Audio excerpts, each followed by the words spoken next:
Bang, siap. Yang baik ya?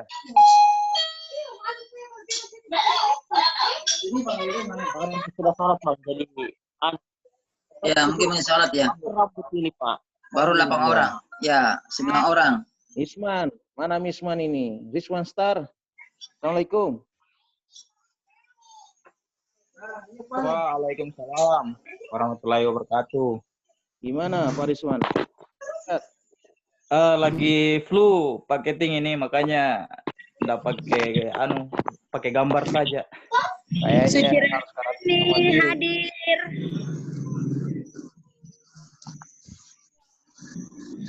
Hadir Mika Pak Guru Pak.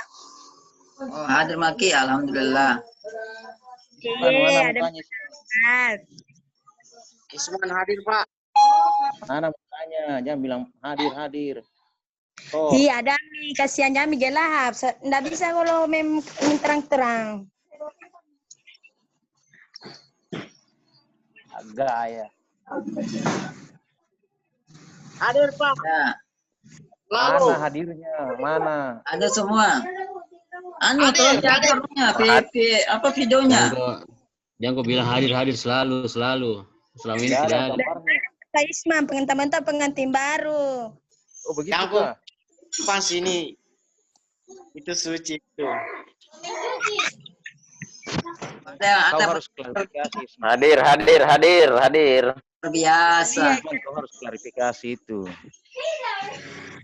Keting tambah gagah, keting. Jangan kau pura-pura lagi membalikan fakta Pak Isman. Kau Biasa, klarifikasi. pengantin baru nih. Pak Desa, mana Pak Desa? Betulkah itu informasi itu? Pak, jangan. Kenapa, Ci? Halo. Assalamualaikum Pak Kenapa? Desa. Waalaikumsalam. Pak Desa ini Tunggu. dicari-cari sama Pak dosen tadi. Kenapa Iya, keluar lagi masuk, Pak? Enggak, lagi tidak bagus Ini jaringan 9 biasa. berapa orang kayak ini? Halo. 33 orang Pak. 23 orang di? Ya, 33. orang lumayan. Oke, 10 orang. Waktu kita ini tidak banyak. Ya, paling banyak 40 menit, Ji. Iya Pak Desan, dosen. Sarindo juga sama Pak dosen ini, Pak. Baru kita bertatapan muka ini, Pak. Pura-pura itu Pak ya dosen. Hoax itu, hoax. Hoax. Dosen. Gombal. Iya, gombal. Hoax. Itu songkonya itu sudah miring itu. Kayaknya di rumah istri kedua itu kayaknya. Kalau ketemu di kampus tidak rindu, ketemu di daring jadi rindu. Gombal. Tole ya. Kayaknya rumah bukan di Tamborasi itu, saya lihat dindingnya itu. Iya, biasa. Bagaimana perlu saya Pak Desa? Iya, betul. King di? Kayaknya tuh, bukan. Daerah total lang itu. Assalamualaikum Pak Srianto. Waalaikumsalam Pak Keting. Assalamualaikum Oke, Pak dosen. Oke, kita mulai ya, Coba siap. Siap. Di-mute dulu semua suaranya, di-mute. Unmute. Siap. Siap.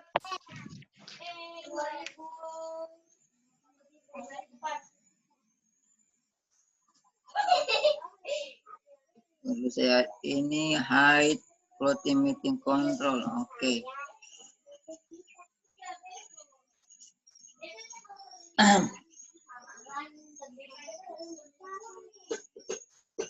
Baik,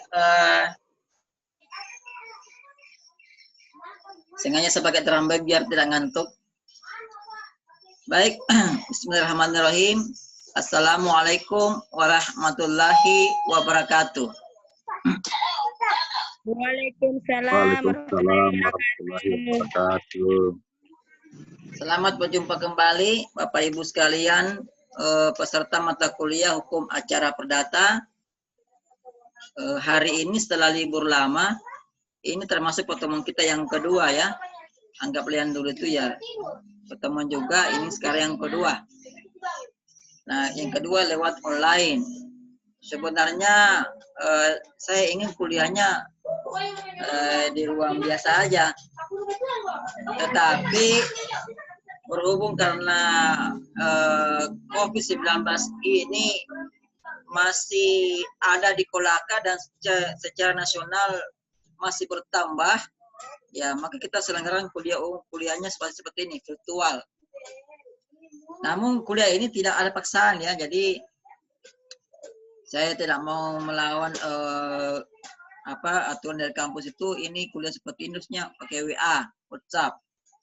Hanya karena saya berpikir WhatsApp mungkin kurang pas, kita lama tidak bersua.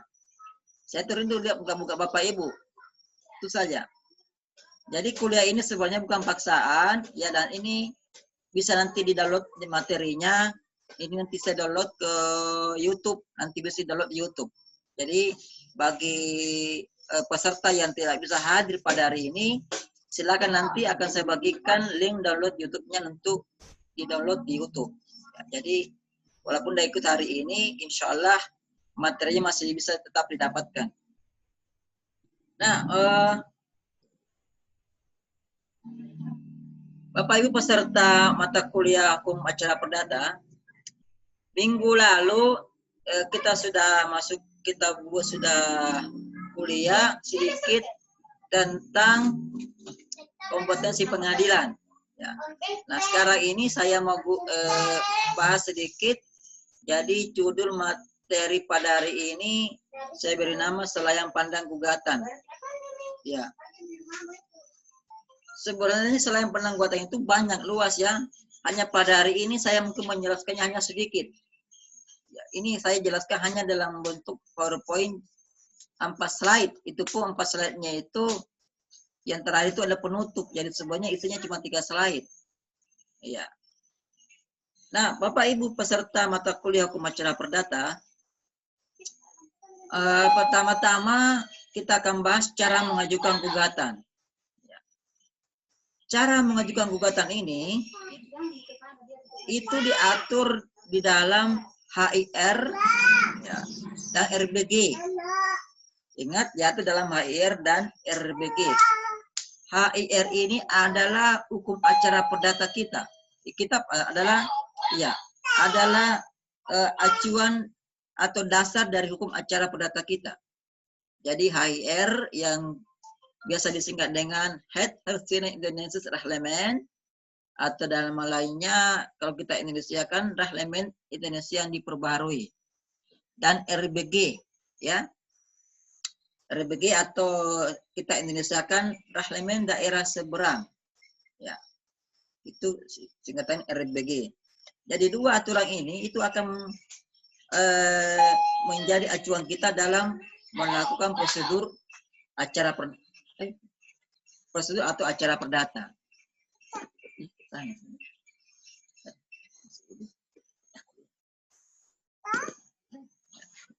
Ya. Nah, jadi ada dua aturan HIR dan RBG. Perbedaan dari aturan ini, ya, kalau HIR itu berlaku di wilayah Jawa dan Madura, sedangkan RBG itu berlaku di luar wilayah Jawa dan Madura. Makanya dinamakan RBG itu Reglement Daerah di luar atau di tanah seberang, maksudnya di luar Jawa dan Madura. Tapi itu dulu ya. Nah, sekarang HIR dan RBG ini berlaku di seluruh Indonesia.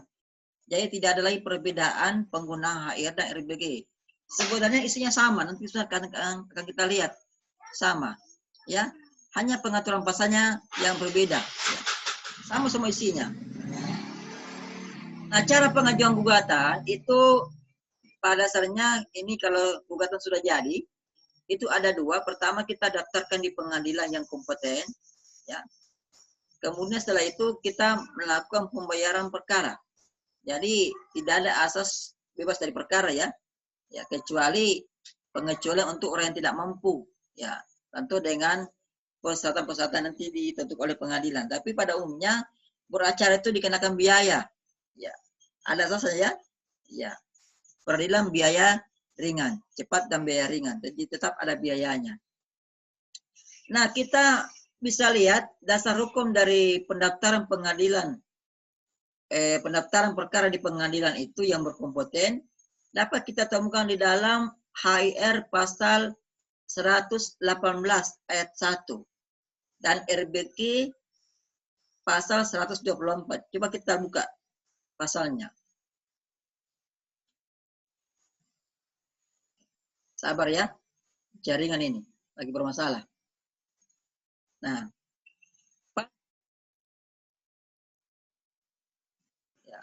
ayat 1 HIR itu kurang lebih menyatakan bahwa ya tuntutan atau gugatan perdata itu diajukan dengan surat permintaan. Jadi diajukan berarti itu didaftarkan yang ditandatangani oleh penggugat atau wakilnya. Menurut pasal 123. Jadi pasal 123 ini itu intinya ya substansinya adalah kebolehan mewakilkan perkara kepada seorang kuasa atau pengacara. Ini isi dari 118 ya. Jadi ini dasar hukum ya pendaftaran perkara di pengadilan. Kita lihat dari kata harus diajukan dengan surat permintaan. Ya. Kalau diajukan berarti kita akan melakukan pendaftaran. Dan saya tidak mau bahas substansi lainnya karena nanti lagi materi berbeda. Kemudian ya dasar hukum yang berikutnya dilihat di dalam RBQ pasal 124. Ya, mari kita lihat bunyinya pasal 124. Nah, ini. Tadi saya sudah jelaskan bahwa HIR dan RBQ itu sama. Ya, hanya penempatan pasal yang berbeda tapi isinya sama.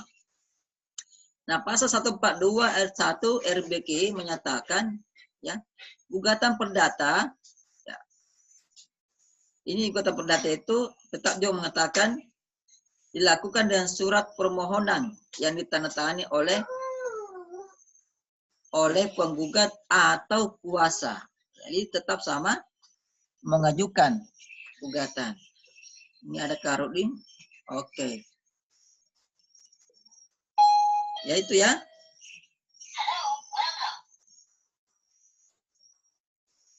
Jadi intinya ya pasal 118 dan 142 118 1 HIR dan 142.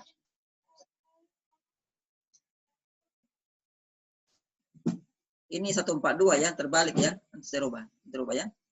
Itu intinya sama adalah dasar yang mendasari pengajuan gugatan ke pengadilan. Itu salah satu substansinya. Kemudian pembayaran perkara. Nah, pembayaran perkara ini itu kita lihat di dalam HIR 182. Boleh lagi masuk Atul Asmi Syah. Oke.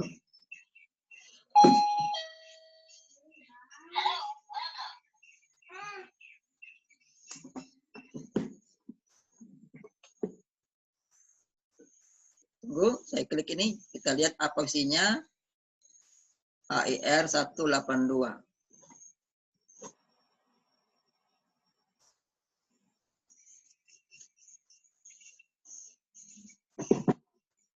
Ini.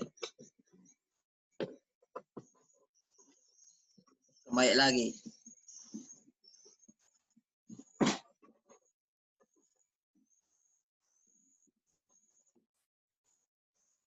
Ya, oke.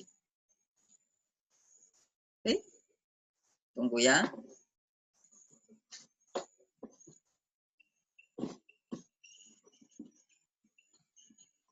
Oke, ini dia. Nah, ini isinya, ya.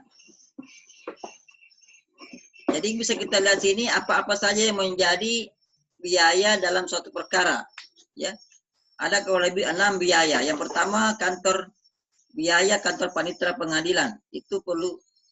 Jadi pembayaran ya itu dilakukan untuk biaya kantor panitera pengadilan dan biaya materai. Yang kedua biaya saksi, ahli dan juru bahasa. Jadi ya saksi dan sebagainya itu ya dananya diambil dari biaya perkara yang dibayarkan oleh pihak. Sebenarnya yang dilihat adalah pihak yang menyerang kalah ya, tapi karena ini adalah gugatan dimasukkan oleh penggugat, maka biasa dibebankan kepada penggugat, ya. Nanti kalau kalah baru dibebankan kepada pihak yang lain. Bola. Nah, ini ada 6, ya. Jadi intinya tidak ada perkara, ya, yang tidak yang bebas dari biaya, kecuali yang pledoi. Nah, selanjutnya kita masuk pada pengertian gugatan. Ini sebelum saya masuk pada pengertian gugatan, saya ingin terangkan dulu hal-hal lain yang berhubungan dengan pengertian gugatan. Jadi kita masuk dulu sini. Pertama, bentuk gugatan. Siapa ini? Emil Daris dan Rashid. Oke. Nah, bentuk gugatan itu, Bapak Ibu, ada 2 bentuk, ya. Pertama, gugatan bentuknya lisan. Dan yang kedua, gugatan berbentuk tertulis. Nah, dasar hukumnya dapat kita temukan di dalam HIR 120. Saya buka dulu akhirnya ya, silakan. Tunggu.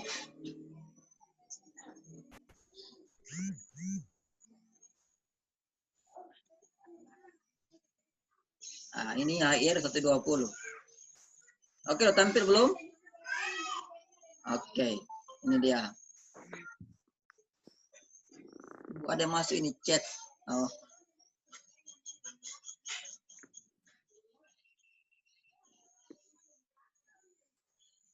Pasal 120 HIR, ya.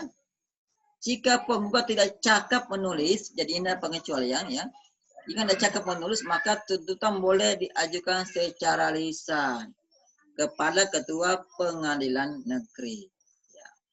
Ini perintah untuk membuat gugatan lisan. Jadi, ya. Kemudian diatur di dalam RBG 144. Dasar hukumnya gugatan lisan. Sama isinya juga, ya. Sama isinya. Jika maka ia dapat mengajukan gugatan secara lisan kepada Ketua Pengadilan Negeri. Ya. Sama juga isinya. Nah, bentuk kedua yang digugat adalah bentuk tertulis. Bentuk tertulis. Dasar hukumnya ada dalam pasal 118 HIR. Mana pasalnya nih?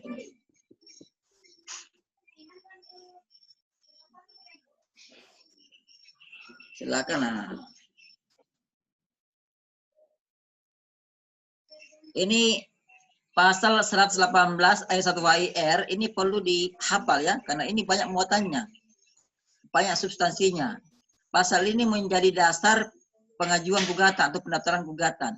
Juga menjadi dasar untuk membuat ini keluar asli keluar masuk ya.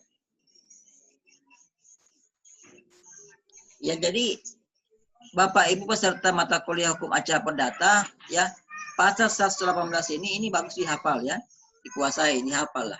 Karena substansinya banyak. Dia menjadi dasar pendaftaran gugatan, juga menjadi dasar gugatan tertulis. Dan mari kita lihat misalnya ya. Tuntutan perdata yang pada tingkat pertama termasuk lingkup wewenang pengadilan negeri harus diajukan dengan surat permintaan. Kata surat permintaan itu mengandung makna dia bentuknya tertulis karena surat itu tertulis ya. Jadi ini kalau kita interpretasi kata surat itu berarti mengandung makna tertulis. Tidak ada surat yang tidak tertulis. Inilah yang menjadi dasar bahwa gugatan itu ya bentuknya tertulis.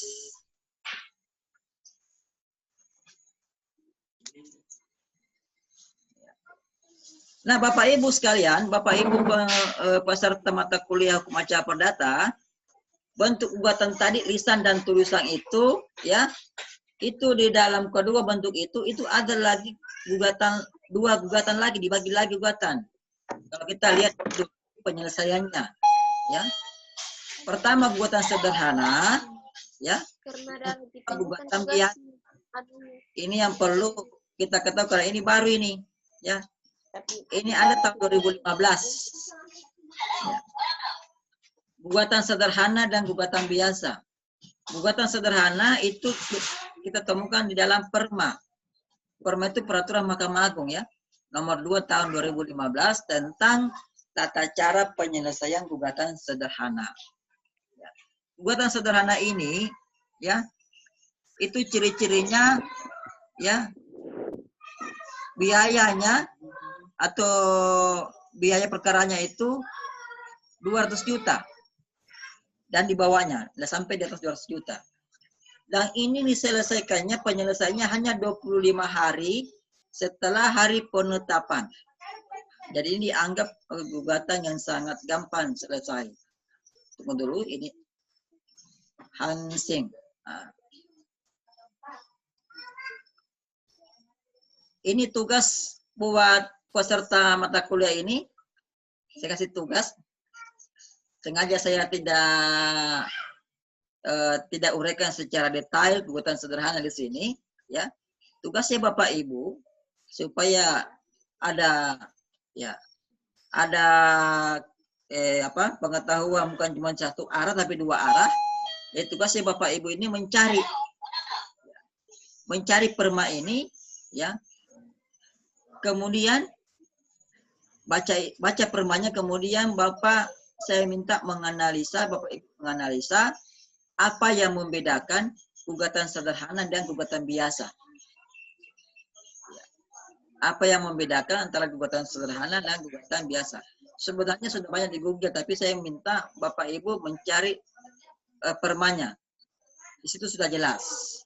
Tadi saya sudah terangkan bahwa salah satunya adalah penyelesaiannya 25 hari.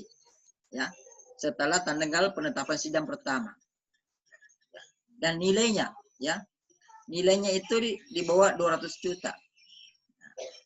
Silakan di-download, kemudian dianalisa, ya. Apa yang membedakan gugatan sederhana dan gugatan biasa. Awalnya tidak ada ini ada di tahun 2015, ya. 2015. Nah, kemudian selanjutnya kita masuk pada syarat-syarat gugatan. Nah, ini. Syarat-syarat gugatan. Syarat gugatan itu ada dua secara garis besarnya, ya. Ada syarat formil, ada syarat material. Syarat formil di sini, ya, adalah identitas para pihak. Jadi syarat formil adalah Oke, bisa? Maaf, saya keluar sebentar. Ini jaringan. Yang lain mana? Tadi putus oleh jaringan tadi. Lanjut, Pak. Lanjut. Ada semua Lanjut, jadi? Pak. Oke, saya lanjut. Siap. Oke. Ini jaringannya putus-putus ini nih. Isman, santai saja, Isman. Oke, Yang saya lanjut, ya. Gaya, Pak. Ini, santai saja kita kuliah santai di rumah saja ini. Siap. Pakai pulpen, Isman. Pakai pulpen. Oke. Jadi tadi yang pertama adalah syarat formil. Ini syarat gugatan. Syarat formil adalah identitas para pihak. Jadi kalau Bapak Ibu membuat gugatan, ya, identitas para pihak harus masuk, baik penggugat maupun tergugat. Yang kedua adalah syarat material. Syarat material ini itu ada dua. Ada fundamentum petendi, ya. Dan yang kedua adalah petitum. Nah, pertanyaannya apa itu fundamentum petendi? Fundamentum petendi adalah uraian, ya, tentang fakta dan hukum yang menjadi dasar gugatan. Uraian fakta dan uraian hukum yang menjadi dasar gugatan. Itu. Nah, kemudian petitum. Petitum adalah apa-apa yang diminta oleh si penggugat. Itu artinya petitum. Petitum adalah apa-apa atau segala hal yang diminta oleh si penggugat. Itu petitum atau permintaan, ya. Nah, syarat ini itu punya konsekuensi apabila tidak terpenuhi. Bapak Ibu peserta mata kuliah, apabila syarat ini tidak terpenuhi, itu ada konsekuensinya. Konsekuensinya adalah gugatan itu anggap libel atau tidak jelas atau kabur. Kayaknya waktunya sudah mau habis, Pak. Habis ya? Iya, Pak. Oke. Nah, dampak lebih jauh lagi adalah ya kalau gugatannya itu tidak jelas atau kabur, itu bisa mendapatkan putusan NO. NO. Di dalam teori ya, putusan NO itu harus dibacakan sebelum masuk perkara pokok. Ini teorinya. Tapi di praktek justru NO itu kadang dibacakan setelah pembuktian selesai. Dibacakan pada saat putusan akhir. Inilah perbedaan antara teori dan prakteknya. Tapi kita tidak usah permasalahkan itu. Kayaknya sudah habis ini artinya. Berapa menit lagi ya? Masih lama kayaknya. Oke, kita bahas aja. Lanjut. Berapa? Lanjut saya dulu, Pak. Sampai habis. Oke. Nah, tujuan gugatan itu memiliki tujuan, ya. Tujuannya adalah untuk mencegah Eigenrecht. Itu yang pertama. Tapi tujuan ini justru untuk mencapai tujuan yang lebih jauh lagi, yaitu untuk memberikan perlindungan hukum. Nah, apa tuh Eigenrecht? Ya. Eigenrecht ada tindakan, ya. Nah, tindakan yang diambil oleh salah satu pihak.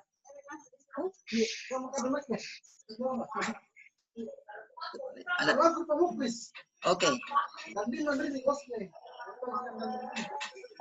Jadi Eigenrecht itu adalah tindakan dari salah satu pihak yang bertujuan untuk mengambil haknya, tetapi tanpa melalui prosedural. Jadi yang mengambil sendiri, ya, secara paksa, tanpa melalui prosedural, itu tidak melalui pengadilan. Itulah Eigenrecht. Bapak Ibu 30 menit ini. Bapak Ibu peserta mata kuliah hukum acara perdata, perlindungan hukum tadi saya suarakan bahwa tujuan lebih jauh untuk perlindungan hukum. Jadi Eigenrecht itu yaitu untuk mendapatkan tujuan yang lebih jauh lagi, yaitu perlindungan hukum. Nah, perlindungan hukum ini ya itu ada pada konsep negara hukum. Jadi pijakannya ada dalam konsep negara hukum. Immanuel Kant ya menyatakan bahwa negara hukum itu adalah alat untuk melindungi hak-hak individual. Ini dapat dari Kant ya. Beliau menyatakan bahwa negara hukum itu merupakan alat untuk melindungi hak-hak individual dengan cara memberikan negara tugas untuk memelihara ketertiban dan keamanan. Jadi kalau ketertiban dan keamanan sudah terpelihara, insya Allah ya diharapkan akan bekerja sebagai alat untuk melindungi hak-hak individu di dalam masyarakat. Dengan begitu tadi sudah kan, sekarang kita masuk pada pengertian gugatan.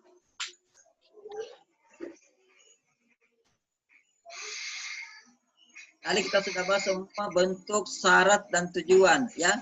Sekarang kita masuk pada pengertian gugatan.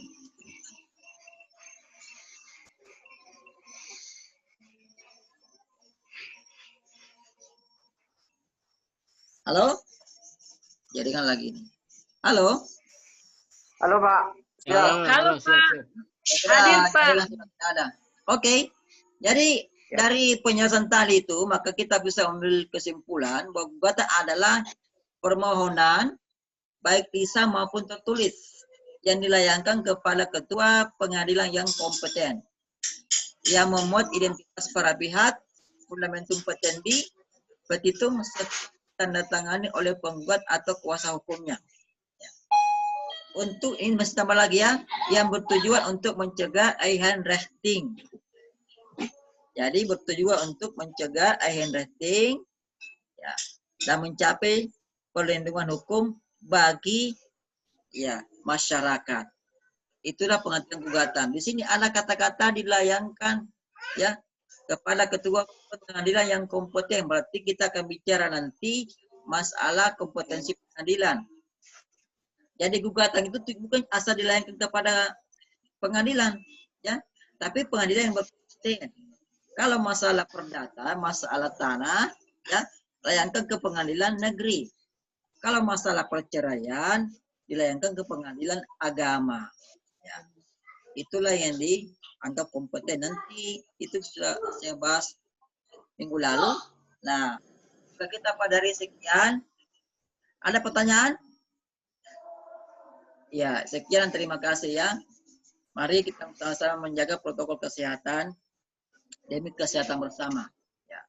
Mari sama-sama berdoa semoga COVID-19 ini segera berlalu dari Indonesia. Siap. Ada pertanyaan? Amin. Silakan. Silakan Pak Ketua, ada mungkin bertanyakan atau Pak Isman? Sampai tadi yang mencari wifi? Begini pertanyaan Oh, singkat. silakan. Pak Isman, silakan. Iya, jadi pertanyaannya begini Pak, ini kan tentang persoalan perceraian ini penggugatnya adalah seorang wanita. Ini baru kejadian saat ini Pak. Tentang perkawinannya kemarin saya yang urus. Ya, ya. Ini yang urus kemarin sudah hampir ada muncul dan punya suami. Jadi dah telepon tadi orang tua saya, apa yang harus dilakukan supaya itu perceraiannya cepat. Dia menginginkan itu Pak, perceraian tidak usah di pengadilan, tetapi perceraiannya cukup di bawah tangan.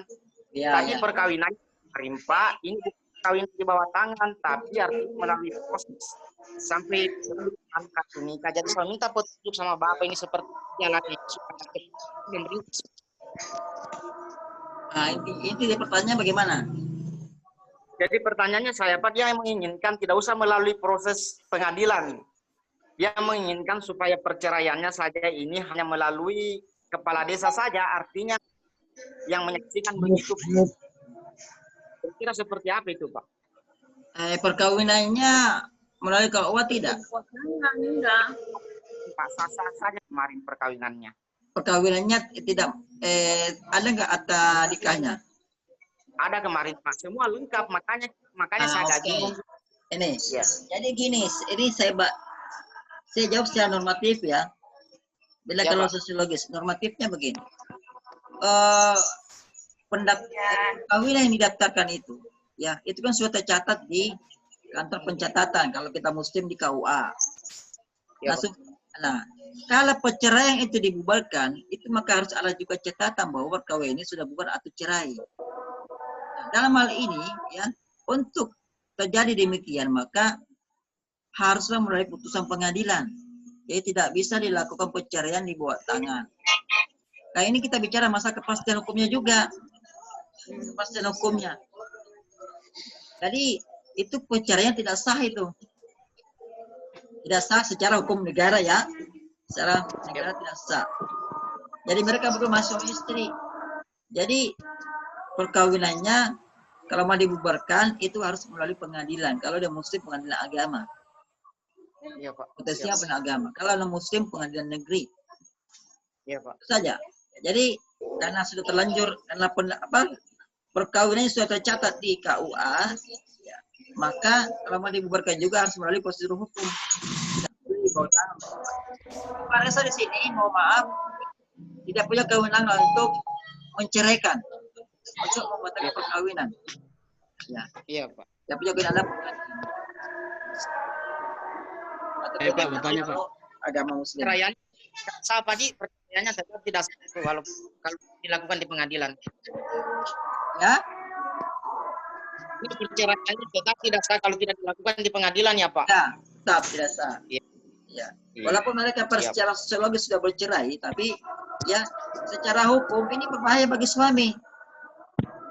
Berbahaya bagi suami. Itu keluar. Kalau iya, jadi kalau masih secara hukum mereka masih terikat suami istri, kemudian sang suami tidak memberikan nafkah kepada istri dan anak-anaknya, itu bisa masuk pidana penelantaran keluarga. Oh iya, Karena sudah merupakan kewajibannya untuk menafkahi istrinya. Perceraian di luar pengadilan bukanlah perceraian. Itu dianggap perceraian. Kita tetap ada hubungan sama istri. Jadi suami masih punya kewajiban untuk menafkahi istri. Jadi ini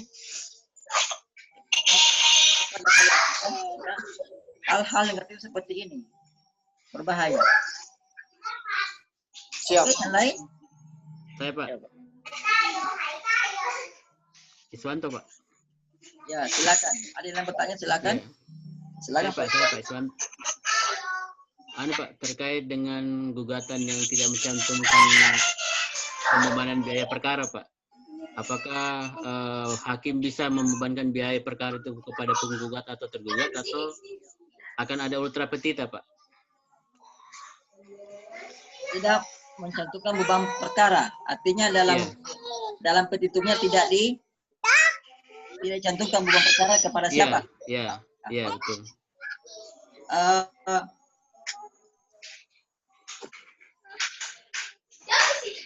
Jadi pada dasarnya ya, ini kembali pada dasar bahwa ketika beban perkara sebenarnya itu beban kepada pihak yang kalah. Jadi aturnya sudah menyatakan memang ya bahwa beban perkara itu dibeban kepada pihak yang kalah. Memang awalnya penggugat yang diminta dulu beban biaya perkara. Tapi setelah nanti proses penggugat sudah dimenangkan, maka itu dibebankan biaya itu dibebankan kepada pihak yang kalah atau dalam ini tergugat. Sebenarnya tanpa diminta pun tidak apa-apa. Tapi kita lihat dulu putusan pengadilan gimana. Apakah pengadilan itu, apakah hakim akan menyatakan beban perkara dibebankan kepada tergugat? Tidak. Atau dua kemungkinan, kalau putusannya itu 50-50, bisa kedua-duanya dibebankan perkara, dibebankan biaya perkara.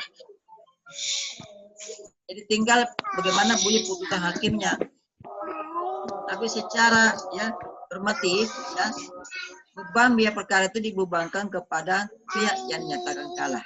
Nanti silakan dibaca HIR dan RBG ada itu. Ya. Nanti ke depan kita akan baca, nanti akan singgung juga itu. Jadi, walaupun akan dalam petitum, ya itu tetap akan dibebankan kepada pihak yang kalah selama putusan hakim menyatakan demikian. Kalau putusan hakim tidak menyatakan beban perkara dibebankan diberikan tergugat, maka tidak ada. Ya, itu. Jadi tergantung putusannya. Hanya lebih baiknya memang ya dalam setiap petitum itu gugatan ya dalam petitum itu ditulis ya atau diucapkan bahwa beban biaya perkara dibebankan kepada pihak yang kalah supaya nanti hakimnya ingat hakimnya supaya hakimnya tidak lupa. Karena kalau tidak dimasukkan dalam putusan itu konsekuensinya tidak bisa beban perkara dibebankan kalau tidak ada dalam putusan ya.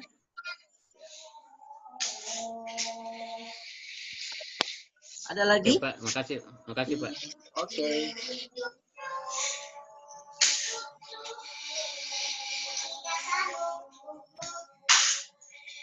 Gimana lain? Ada berapa orang yang hadir? Halo Pak. Ya, silakan.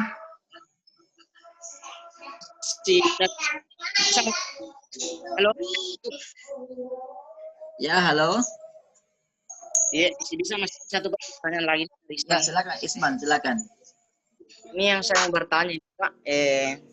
Kira-kira itu Pak yang paling itu tanpa penahan Pak, ada sertifikat atau dikasih Jelas Isman, putus-putus. Pak. Halo. Ya. Oke, silakan. Ya, pertanyaan ini Pak, saya ingin bertanya tentang kuatnya.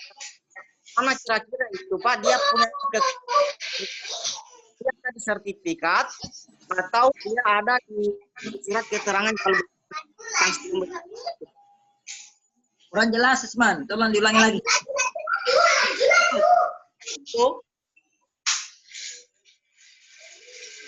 Halo.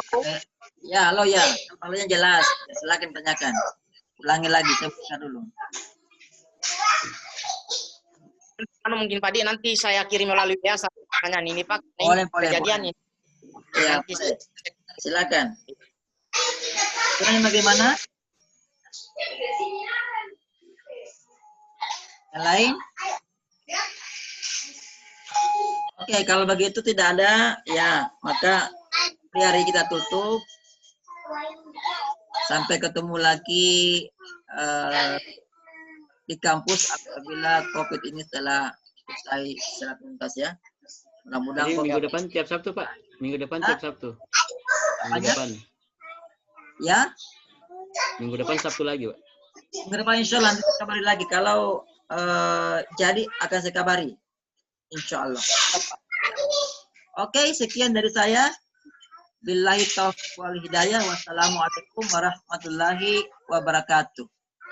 Waalaikumsalam. Waalaikumsalam warahmatullahi wabarakatuh.